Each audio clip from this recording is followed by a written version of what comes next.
what if a single machine could shatter an empire's confidence? A silent shadow glides over the Russian steppe at midnight. It's not a missile, not a jet, something far smaller, far cheaper, but infinitely more terrifying. Seconds later, an explosion rips through a logistics depot deep inside occupied Ukraine. Fire consumes Russian fuel trucks. Ammunition detonates like thunder. Soldiers scatter into the darkness, stunned. That weapon has a name now whispered across both trenches and Kremlin corridors, the FP2. Developed by Firepoint and unveiled in late 2025, this drone is changing the rules of war. It bridges the gap between Ukraine's short-range FPV kamikaze drones and its long-range strike platforms like the Flamingo missile. With a range of nearly 200 kilometers and a payload exceeding 100 kilograms, the FP2 gives Kyiv something it never had before reached deep behind enemy lines. According to Reuters and Defense News, it allows Ukraine to hit targets once considered untouchable fuel depots, coordination hubs, and troop transports lurking far from the front. Firepoint's engineers designed it for versatility. The FP2 comes in two variants, autonomous and manually piloted. The autonomous model locks onto static coordinates, while the radio-controlled version can chase moving targets. Together, they form what Jane's Defense Weekly describes as a mid-range strike ecosystem, capable of adapting to nearly any tactical need. The concept is brutally efficient. Instead of a few costly precision missiles, Ukraine now deploys dozens of drones that can devastate Russian positions at a fraction of the price. Strategically, this marks a new phase of the war. Ukraine's aerial warfare has evolved from defense to offense, layered, adaptive, and relentless. The FP2 sits at the center of this web, turning the skies into a chessboard, where every move forces Moscow into retreat. Analysts from DW note that the FP2's range effectively nullifies Russia's rear area safety zones, once crucial for refueling and regrouping. Now, nowhere is safe. The shockwaves extend far beyond Eastern Europe. Israel's drone campaigns over Gaza and Iran's recent use of long-range Shahed derivatives echo similar trends: automation, replacing manpower, precision, overtaking brute force. Even in the Pacific, as The Guardian reports, the US-China rivalry over AI-guided drones and hypersonic coordination mirrors Ukraine's transformation. The future of warfare is not about size or steel, it's about speed, intelligence, and adaptation. For the soldiers on the ground, however, that transformation is anything but abstract. Russian conscripts now live with the hum of invisible death above them. Ukrainian operators huddled in underground bunkers stare at glowing screens as their FP2s close in on targets hundreds of kilometers away. It's war by remote control, cold calculated, yet disturbingly intimate. As flames rise over Luhansk and Belgorod, the question becomes inescapable: when machines decide the tempo of battle, who truly controls the war, the human or the algorithm? The brilliance of the FP2 lies not only in its devastation, but in its design philosophy, a fusion of efficiency, adaptability, and economic pragmatism. In Kyiv's underground research hubs, Firepoint engineers describe it as the battlefield equalizer. Unlike Russia's reliance on bulky missiles or heavy aircraft, Ukraine's innovation is lean, modular, and fast to reproduce. According to BBC News, the FP2 shares its architecture with the FP1, a long-range model that once struck airbases deep inside Russia. This similarity allows for seamless production scaling. Existing assembly lines can shift to FP2 manufacturing within days. This is a war fought by logistics as much as by courage, notes Defense News analyst Michael Clark. Ukraine has turned its technological hunger into strategic endurance. Two versions of the FP2 are already in circulation. The autonomous guidance variant operates like a smart bomb input: coordinates, launch, and forget. It hunts fixed infrastructure depots, command centers, radar arrays. The second variant, remotely piloted, behaves more like a massive FPV drone. Operators control it through encrypted radio links, steering toward moving convoys, or pinpointing exact weak points in enemy positions. This flexibility means Ukraine can strike at night, in fog, even under electronic warfare, jamming a nightmare scenario for Russian defenses. What makes it even more devastating is its cost. Each FP2 is valued at roughly $55,000, a fraction of the multi-million-dollar missiles Russia uses to defend its airspace. Al Jazeera points out that for every dollar Ukraine spends producing FP2s, Russia must spend up to 100 on countermeasures and repairs. The math is merciless. Firepoint can build these drones faster than Moscow can replace what they destroy. Strategically, the FP2 has transformed the Ukrainian military's operational doctrine. Before, Kyiv relied on Western aid for long-range precision strikes. Now it manufactures autonomy, domestic production minimizes dependency, and allows Ukrainian commanders to synchronize attacks without waiting for foreign resupply. In a conflict where seconds decide, survival independence equals victory. Globally, the concept mirrors a growing doctrine of distributed lethality. In the Middle East, Iran's drone factories use similar modular systems to flood the region with low-cost weapons. In Asia, China's state-run drone projects, such as the Winglong 3, exhibit the same design logic: cheap, numerous, flexible. The United States under President Donald Trump has responded by expanding domestic drone R&D, according to Reuters, emphasizing American-made autonomous systems that could dominate the Indo-Pacific theater. But for those at the receiving end, the consequences are devastating. Russian troops in Donetsk described the FP2 as a flying ghost, one that attacks supply trucks, command tents, and even mobile hospitals. The scenes after a strike are apocalyptic: melted armor, scorched fields, broken communications. A single FP2 hit can cripple a forward battalion's momentum for days. Firepoint's mobile launch trucks, disguised as ordinary cargo vehicles, now roam Ukrainian highways. Each can carry several drones and deploy within minutes. These mobile arsenals bring the war closer to Russia's doorstep. DW reports that such mobility allows Ukraine to change attack vectors faster than Russia can track them. And yet, behind every launch is a human decision, a silent operator choosing coordinates on a cold digital map. Precision warfare demands emotional detachment, but what happens when detachment becomes the norm? As this new generation of drones redefines the battlefield, one question looms large: has the age of strategy given way to the age of automation, where wars are no longer fought by armies, but by algorithms, economics, and engineers? War is no longer just about firepower, it's about financial endurance. In the struggle between Ukraine and Russia, economics has become a second front, and the FP2 drone is Kyiv's most cost-effective weapon in that fight. For every explosion behind Russian lines, a quiet equation is being rewritten: millions of dollars lost for Moscow, tens of thousands spent by Ukraine. The Guardian recently highlighted how the war's financial imbalance now favors innovation over mass production. Ukraine's drones, each costing less than a new car, can neutralize Russian bombers' fuel tanks or radar systems worth millions. During the infamous Operation Spiderweb, Ukrainian FPV drones, each worth under $400, obliterated several Russian airfields, inflicting an estimated $7 billion in damage, and grounding a third of Russia's strategic bomber fleet. The FP2 multiplies that efficiency by orders of magnitude.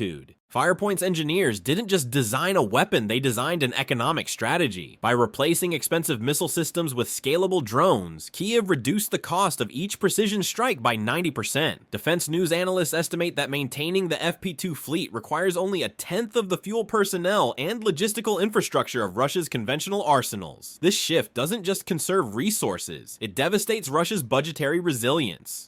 Meanwhile, Reuters reports that Russia's economy is buckling under sanctions and wartime inflation. Defense spending soared to nearly 40% of the federal budget in 2025, forcing cuts to civilian infrastructure and education. Russian Finance Minister Anton Siluanov admitted the strain during a televised briefing, saying, "We are at the edge of sustainable financing." Yet the Kremlin presses on prioritizing missiles over medicine. For Ukraine, that imbalance is its advantage. The FP2's affordability means it can outlast Russia's spending power. Every drone that hits a supply convoy or munitions depot amplifies Moscow's economic bleeding. The asymmetry is brutal. A $55,000 drone destroying a $50 million radar station is not just a tactical win, it's a fiscal humiliation. Globally, this mirrors a broader transformation in modern conflict. Israel's Iron Dome interceptors cost tens of thousands, while Hamas's rockets cost hundreds. In the Pacific, the US-China rivalry reflects the same pattern: small, cheap, smart weapons disrupting expensive legacy systems. Under President Donald Trump, the Pentagon has re-emphasized cost-imposed warfare strategies that force adversaries to spend 10 times more to defend than America spends to attack. Ukraine's FP2 embodies that philosophy perfectly.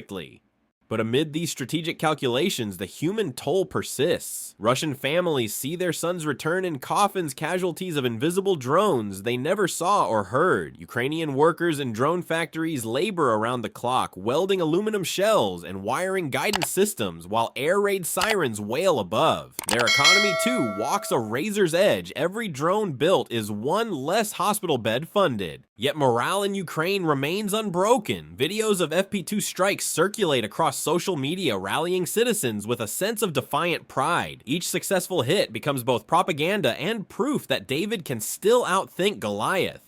The global arms market watches closely. Nations from Taiwan to Poland are studying Ukraine's model how innovation and cost control can overwhelm a richer, larger foe. Analysts at Jane's Defense Weekly call this the monetization of modern warfare. The battlefield has become a balance sheet. And that raises a haunting question in an age where war is measured not in lives but in losses, and profits are nations fighting for victory or simply to avoid bankruptcy. Midnight in Luhansk. The air trembles with a low hum, almost imperceptible, almost unreal. Then silence breaks. A flash blooms across the horizon, followed by a shockwave that shatters glass kilometers away. It's not an airstrike. It's Ukraine's new FP2 drone striking again deep behind Russian lines. Within hours, footage appears on Ukrainian channels, warehouses erupting in fire convoys consumed by chaos. The message is unmistakable. Nowhere is safe.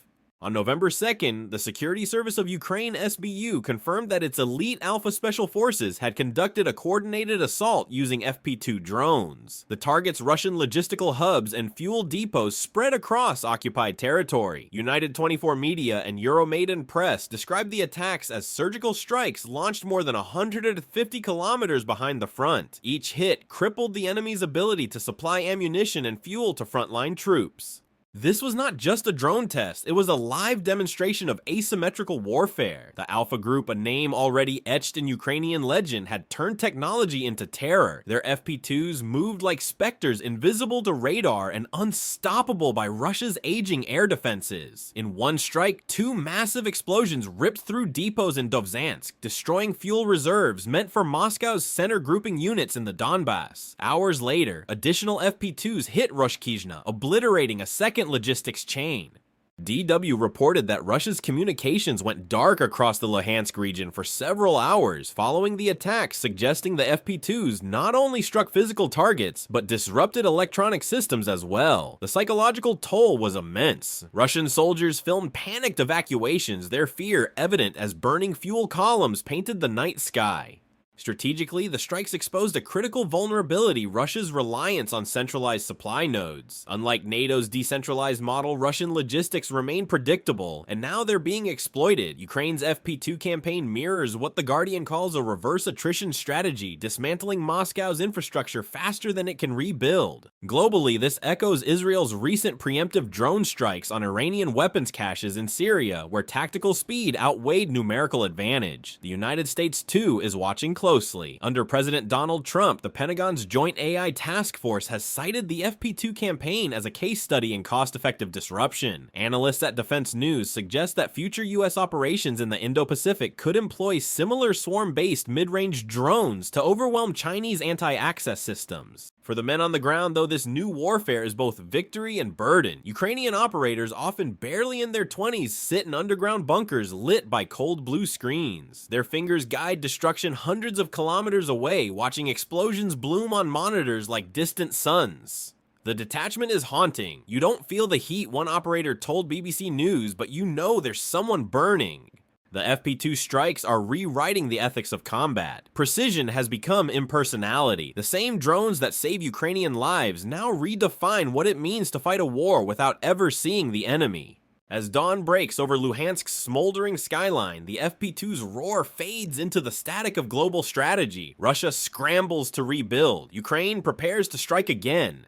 And the world is left to wonder, when the line between man and machine grows thinner with every explosion, will humanity still be able to control the wars it creates? What if war became a competition not of armies, but of scores inside Ukraine's military command centers? That vision is already real. Operators stare at leaderboards. Points flash beside call signs. Drones buzz overhead, guided by gamers turned soldiers. In 2024, Ukraine transformed drone warfare into something extraordinary and unsettling. The Army of Drones program is more than a strategy. It's a game of survival.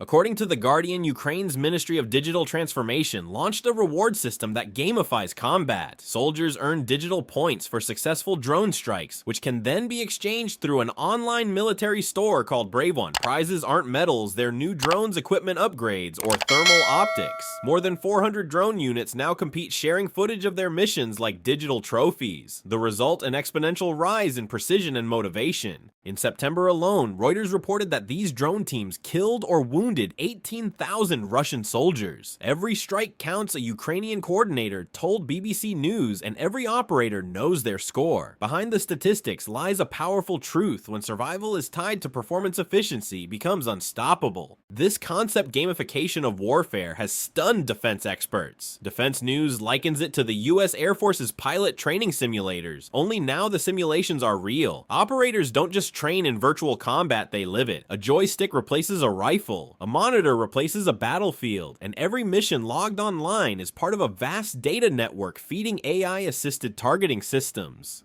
Globally, echoes of this digital transformation reverberate. Israel's drone operators managing real-time Gaza strikes have reportedly adapted similar score-based systems to streamline coordination. In Asia, DW notes that China's military AI labs are experimenting with gamified pilot interfaces for drone swarms in the South China Sea. Under President Donald Trump, the Pentagon's DARPA division has pushed parallel initiatives, turning drone teams into algorithmic squadrons that learn from each other's missions. But while the strategy accelerates results, it also deepens moral questions. In Lviv, a young FP2 operator known by his call sign Falcon compares his job to playing a video game, only the targets are real people. When you win, he says quietly, someone dies. Psychologists warn that such detachment risks turning operators into what Al Jazeera calls digitized combatants, efficient, emotionless, and dangerously unreflective. Still, for Ukraine, the system works. The competition fuels innovation, pushing developers to design better drones and software. FP2 strikes have become the high-value moves in this digital chessboard. Every successful hit earns not just points, but pride, a way to measure victory in a war of attrition.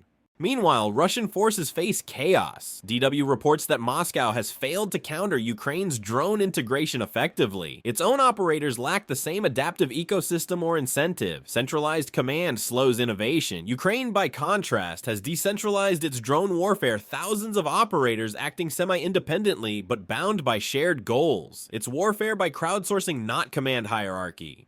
The shift marks a cultural revolution. War is no longer decided by generals, but by coders, gamers, and engineers. Each FP2 operator becomes both soldier and strategist. Each drone strike becomes both weapon and message. And as this new model spreads perhaps to future conflicts in Taiwan, the Persian Gulf, or Eastern Europe, one question grows louder. If wars become games, will victory still carry meaning? Or will it simply become another high score? A storm is building on the horizon of modern warfare. What began as improvisation in Kiev's workshops has now evolved into a doctrine that could reshape global security. Ukraine's FP2 drone is no longer just a weapon, it is the cornerstone of a new military order. Layer by layer, the nation has built an aerial network that blends offense and defense into one seamless machine.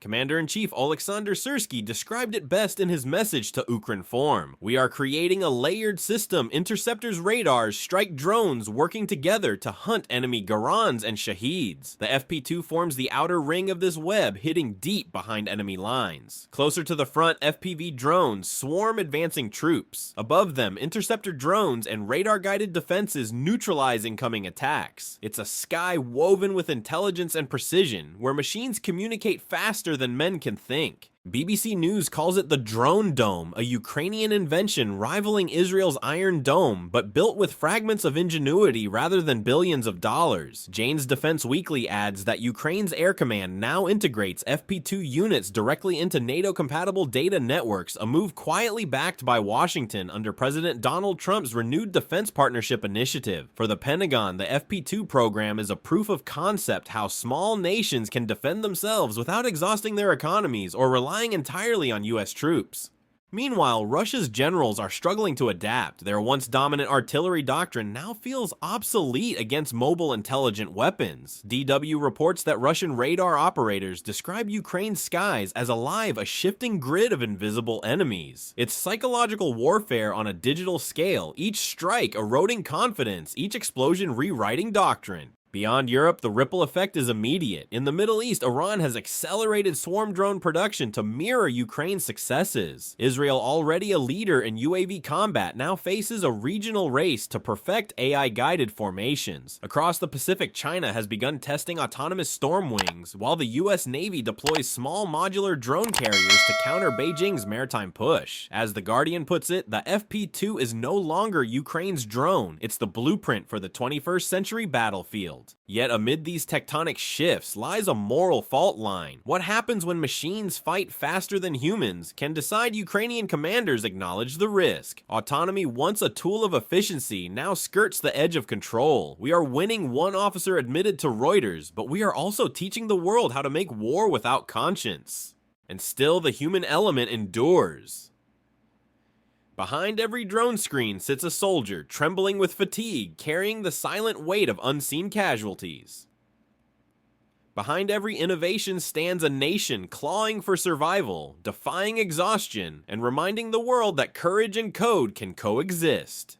The FP2's roar is no longer just Ukraine's voice, it's the echo of a new military era where intelligence replaces manpower and strategy is written in software. From Kiev's basements to Washington's war rooms, a single question now hangs in the air. If machines can fight our wars more effectively than we ever could, will humanity still have the power to stop them? Ukraine's FP2 drone has transformed the battlefield and redefined modern warfare. Combining affordability, precision, and range, it bridges the gap between short-range FPVs and strategic missiles, giving Kiev the power to strike deep into Russian territory. Built by Firepoint, the FP2's modular design and low production cost allow Ukraine to wage a high-impact, low-expense campaign, crippling Moscow's logistics while draining its economy. Beyond its tactical success, the FP2 symbolizes the dawn of automated conflict. It integrates into a layered defense network drones, interceptors, and AI-driven radars, creating a web of adaptive firepower. Ukraine's Army of Drones program, where operators earn rewards for successful missions, reflects a new fusion of gamification and warfare.